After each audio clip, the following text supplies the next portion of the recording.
After our long drive up to the tip of Cape York, we're putting our car on the Trinity Bay cargo ship at Seisia to make a round trip back to Cairns. Seisia is the most northern community on the Australian mainland, and it's becoming well known as the gateway to the Torres Strait.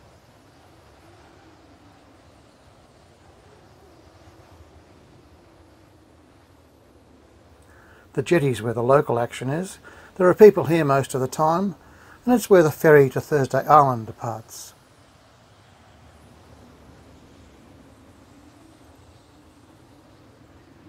Fishing from the jetty is easy and unchallenging.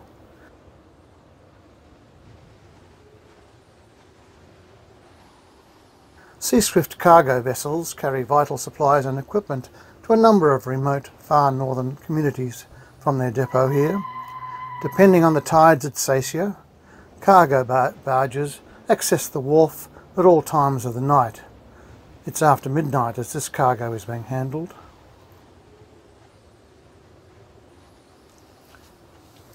It's Friday morning and the Trinity Bay is at the jetty moored at low tide. There are people fishing from the wharf, but the jetty will be closed and they will be asked to leave when the cargo handling starts. Trinity Bay is refuelled, then cargo for the northern mainland is unloaded.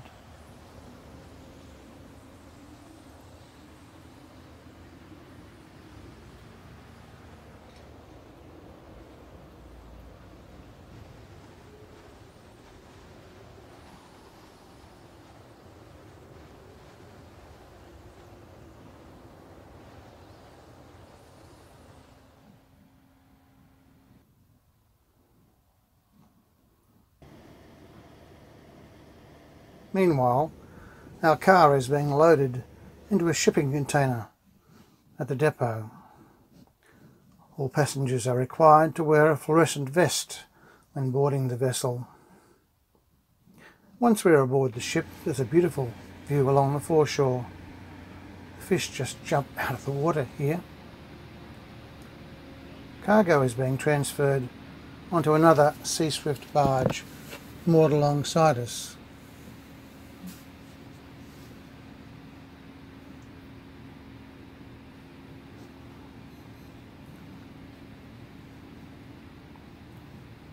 This barge will be taking cargo to one of the other destinations in the Torres Strait.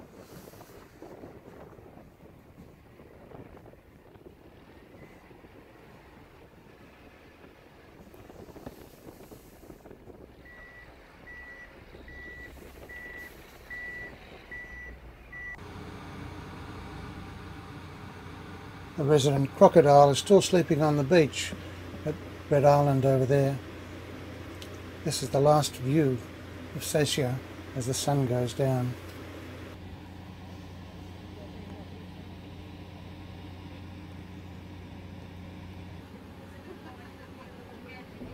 The gangplank is being loaded and the crane boom is secured, ready for the trip, and we're pulling away from the wharf.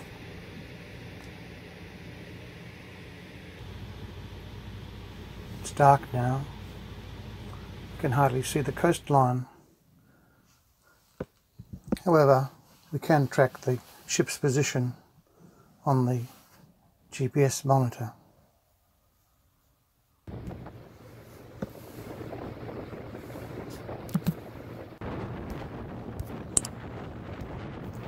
Daybreak finds us heading down the east coast.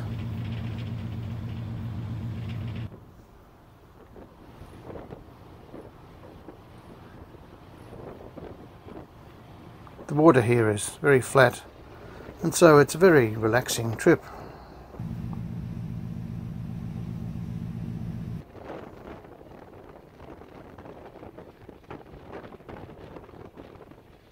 The shipping route through the inner reef area runs within a couple of hundred metres of exposed reefs and islands. On the bridge, the skipper gives us a talk about the ship's navigation instruments and shows us nearby points of interest. Captain Bligh of the mutiny of the Bounty fame was cast adrift near Tonga in the Bounty's longboat. William Bligh's crew managed to sail the tiny craft 4,000 miles over the open ocean. Restoration Island was their first landfall and rest after a long ocean crossing and getting through the barrier reef with no charts. That remains one of the greatest feats in the annals of maritime history.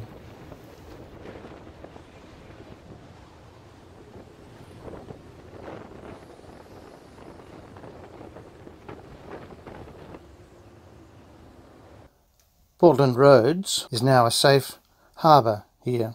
During World War II, 50,000 American troops were said to have passed through Portland Roads secretly. They cleared 3 airstrips for bombers to fly to New Guinea to harass the Japanese.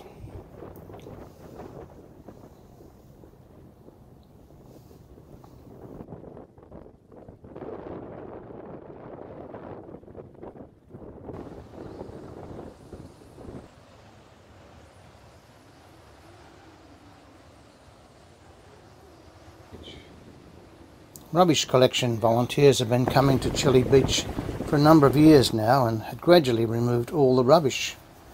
However, in 2017, volunteers found a further 7 tonnes of debris had newly accumulated in just 12 months. Supplies are unloaded by Seaswift at Quintal Beach jetty here for the Lockhart River community. The Trinity Bay cruises along at a steady 16 knots, which is a little less than 30 kilometres an hour. The container ship in the shipping channel was built in 2013 in South Korea and is currently sailing under the flag of Malta.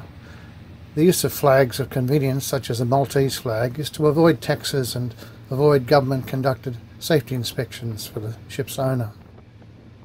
A chef on board prepares delicious food plus morning and afternoon teas with cakes.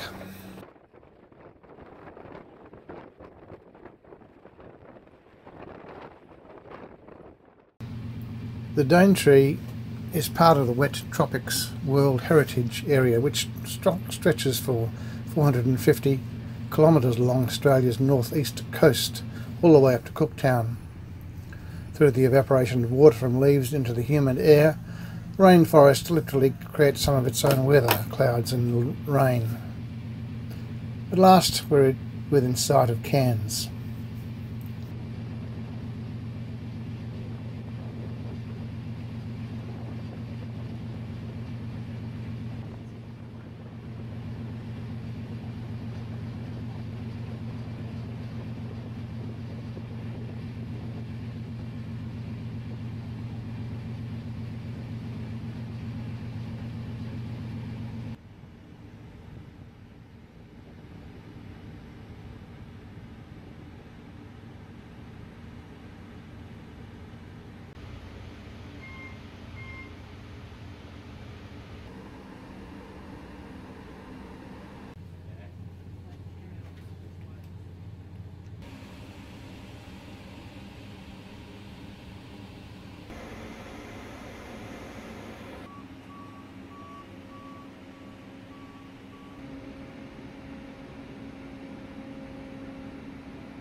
Our car is now back on terra firma.